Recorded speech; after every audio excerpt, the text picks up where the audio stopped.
Ecosystem restoration is a type of conservation that is less about protecting and preserving what's there, but rather building something up from the ground that's almost brand new.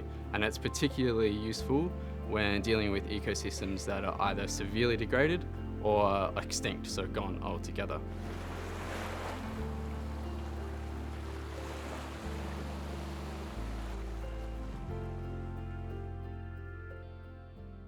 The Oyster Reef project started as a national initiative to bring back a functionally extinct ecosystem. The oyster reefs that once carpeted the seafloors here on the southern coast got dredged up, and so what we're trying to do is we're trying to bring them back and restore the function that they provide within the ecosystem.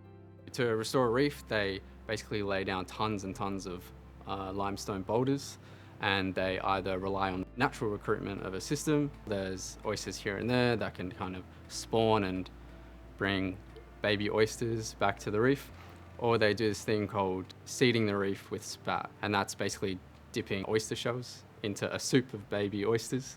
The oysters attach, grow on the shell, and then they put them on these restored reefs to kind of give it a kickstart into its life.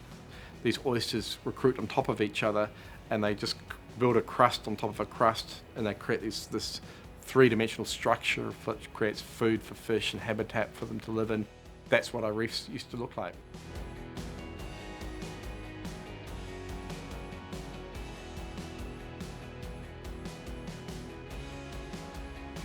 In terms of why it's important, the main thing would be the ecosystem services that they provide to us as humans. Cleaner water, more fish. It can be a nice place for people to visit, so it's like the tourism side of things.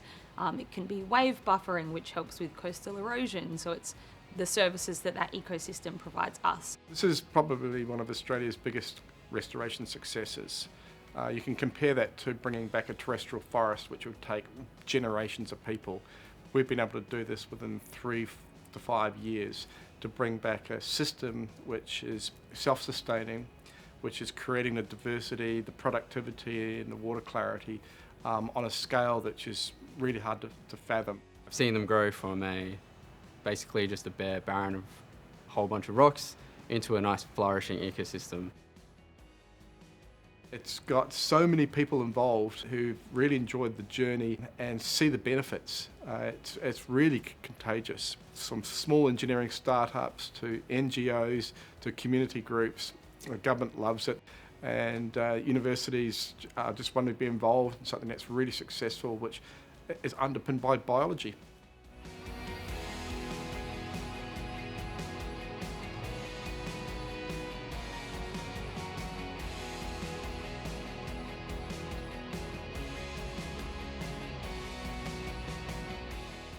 What drives me to marine restoration is a chance to contribute to something that's larger than myself. I guess I want to leave the world in a better place than what I found it, and studying marine biology and restoration in particular gives me a great chance to try and do that. For me, the way into the future is probably going to be how can we help communities and small communities that live along the coast be able to make these small restoration kind of movements in the right direction, and how we can kind of give power to those people, citizen scientists, smaller organisations, and then hopefully we can see more of a mass change from that, because the power is in the people for sure. Success is where, as Australians, we recognise that we're a coastal culture. Our national anthem has girt by the sea, or we're surrounded by the sea. Most of us live in the coastal zone, and now we're at this point where we want to bring it back, and we can't do that without people.